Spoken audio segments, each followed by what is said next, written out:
I never planned to speak publicly about this, but silence is no longer an option. My name does not matter as much as my story. I was once deeply involved in satanic rituals, inner circles, and spiritual operations designed to manipulate human lives. I didn't just observe darkness, I served it. Tonight, as December 31st approaches, I feel a heavy burden to warn you. People think New Year's Eve is harmless celebration, but spiritually, it is one of the most active nights of the year. Gates open, covenants renew, altars receive offerings, and one of the most underestimated tools used that night is color. Yes, the color you wear is not accidental. In my former life, we prepared months ahead for this night, and what people wore mattered more than they could imagine. When I was inside, December 31st was called a threshold night. We believed the year's final hours determined spiritual permissions for the next cycle. Everything done that night was symbolic, including clothing. Colors were not fashion, they were signals. Each color carried frequency, agreement, and invitation. When millions of people unknowingly wore certain colors, it amplified rituals performed in secret. I remember being taught that humans are spiritual antennas, and what they wear can tune them to receive or repel influences. That night, we watched global broadcasts, parties, concerts, not for entertainment, but for participation. The masses did not know they were part of something larger, and that ignorance was considered our greatest advantage. Let me begin with red, because red was one of the most celebrated colors in our rituals. Red symbolized blood, sacrifice, passion, and legal access. When people wore red on December 31st, we believed it strengthened blood covenants and emotional bondage. Red opens doors related to anger, lust, violence, and uncontrolled desire. Many wear red for luck or boldness, unaware of its spiritual history. During rituals, red garments were used to seal agreements for the coming year. We were taught that mass participation magnified power. When I see crowds dressed in red, I remember chanting words that welcome chaos, broken relationships, and addictions into lives that never consciously agreed to it. Black was another powerful color, often misunderstood. Black represents concealment, mourning, authority, and spiritual covering. In satanic practice, black is used to hide operations from detection. On December 31st, wearing black was believed to place a spiritual veil over a person, making them vulnerable to manipulation without awareness. Many think black is elegant or slimming, but spiritually, it often symbolizes agreement with spiritual blindness. In rituals, black garments were worn by those calling for confusion, depression, and suppression of truth.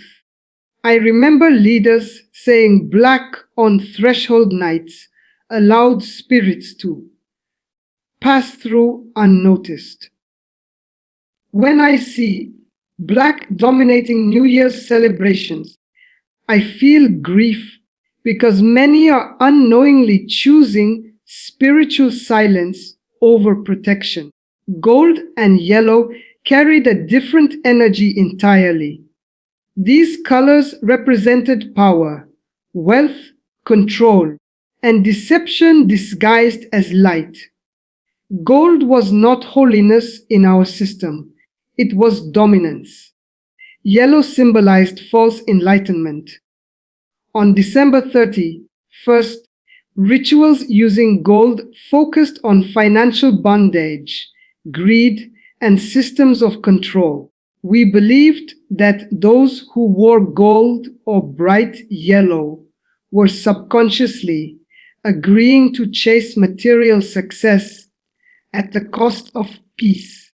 It was said these colors opened doors to anxiety, comparison, and endless striving.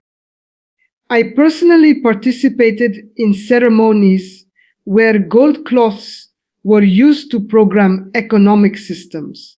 Seeing people celebrate in glittering outfits now reminds me of how cleverly darkness mimics glory. White is often assumed to be safe, but in truth, it depends on spiritual alignment. White represents purity, surrender, and openness. In satanic rituals, white was used not for holiness, but for availability. Wearing white on December 30 first was believed to make a person spiritually open to imprinting, like blank paper.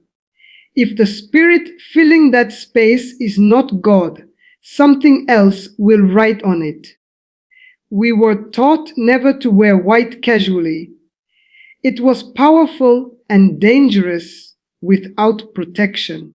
Many people wear white for peace or renewal, unaware that openness without discernment can invite intrusion. This is why intention alone is not enough. Alignment matters.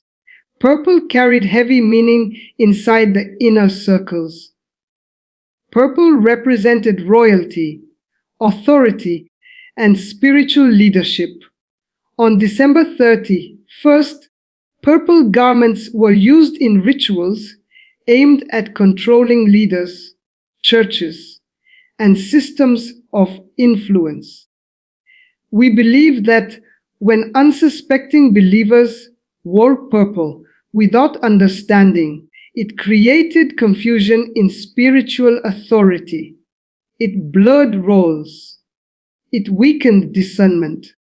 Purple was never casual in our world.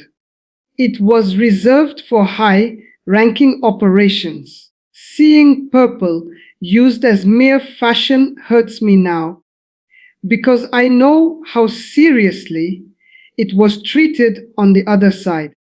Authority without submission to God is dangerous ground. Green symbolized growth, fertility, money, and earthly increase. On threshold nights, green was used to bind people to cycles of constant labor without fulfillment. We believed green opened doors to restlessness and dissatisfaction, always wanting more but never satisfied. Rituals using green focused on land, agriculture, and generational patterns. Many wore green believing it meant life and prosperity, but spiritually, it often tied people to earthly focus over eternal purpose. I remember chants spoken over green cloths calling for distraction and misplaced priorities. Now, when I see green dominating celebrations, I silently pray for release over those lives. Blue was associated with communication, mind control, and emotional suppression. In satanic systems, blue was used to influence thoughts, dreams, and decisions. On December 31st, blue garments were believed to open doors related to confusion, delayed clarity, and muted spiritual sensitivity. People who wore blue were thought to be easier to influence mentally. We targeted blue heavily during threshold rituals. It was said blue cooled spiritual fire. While blue can represent peace in God's kingdom, outside of Him it becomes emotional numbness. This is why context matters more than symbolism alone. Pink was not innocence as many assume. Pink represented emotional manipulation, false love, and dependency. In rituals, pink was used to strengthen soul ties and unhealthy attachments. On December 31st, pink garments were associated with controlling relationships, heartbreak cycles, and emotional vulnerability. We believed pink opened doors to longing without fulfillment. Many wore it thinking of romance or softness, unaware of its deeper use. I personally watched ceremonies where pink ribbons were used to bind people emotionally to partners who would later destroy them. That memory still haunts me. Orange symbolized distraction, entertainment, and spiritual dullness. It was used to keep people laughing while blind. On threshold nights, orange garments were linked to procrastination and wasted potential. We believed orange kept people busy but unproductive spiritually. It numbed urgency. Many celebrations featured orange lighting intentionally. When people wore orange, it was said they were easier to keep asleep. I remember leaders saying, "Let them laugh while doors open." That sentence still echoes in my mind every New Year's Eve. Brown represented limitation, stagnation, and acceptance of struggle as normal. On December 31st, brown was used in rituals focused on poverty mindsets and generational hardship. Wearing brown symbolized settling. We believed it reinforced cycles of survival without breakthrough. It anchored people to the ground when they were meant to rise. Seeing brown overlooked as harmless now reminds me how subtle darkness works. Not all bondage is loud. Some is quiet resignation. Gray symbolized indecision, compromise, and spiritual neutrality. In our world, gray was powerful because it represented lukewarmness. On December 31st, gray garments were believed to open doors to delay and missed opportunities. It kept people stuck between choices. We targeted gray heavily among believers. Neutrality was considered a victory. I remember being told, "Gray hearts are easiest to own." That sentence changed how I see everything now. Silver symbolized counterfeit reflection. It imitated light without being light. On threshold nights, silver was used to deceive those seeking clarity. We believed silver opened doors to illusion, false prophecy, and imitation power. Many wore silver thinking it was pure or elegant. But spiritually, it often reflected others' influence rather than God's truth. I saw silver mirrors used in rituals meant to distort perception. The memory makes my hands shake even now.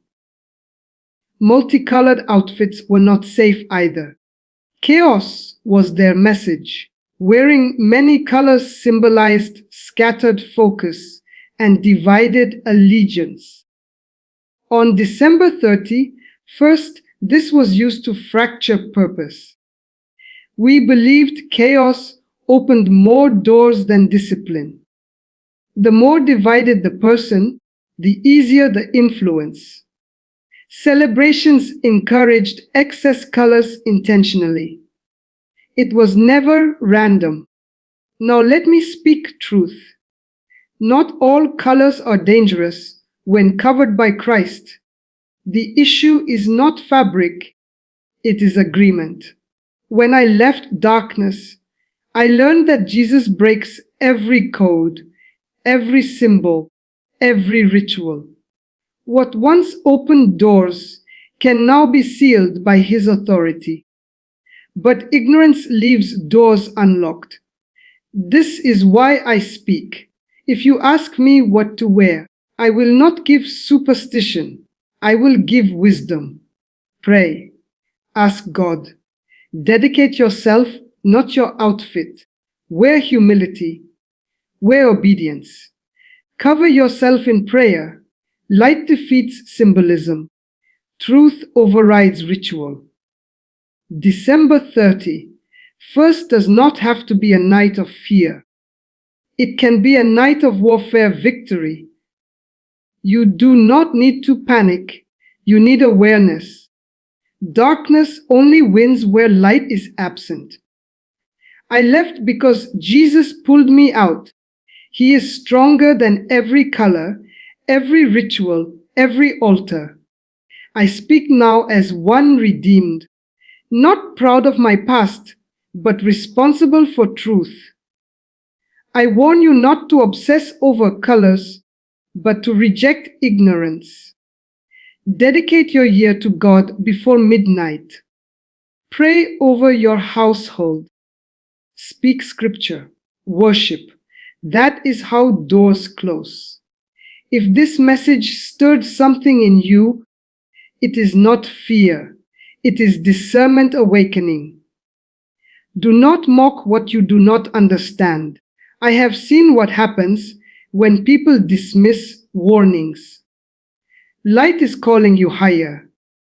Tonight, choose wisely, not just what you wear, but who you serve. I am free because of Jesus Christ. And I speak so you can be free too.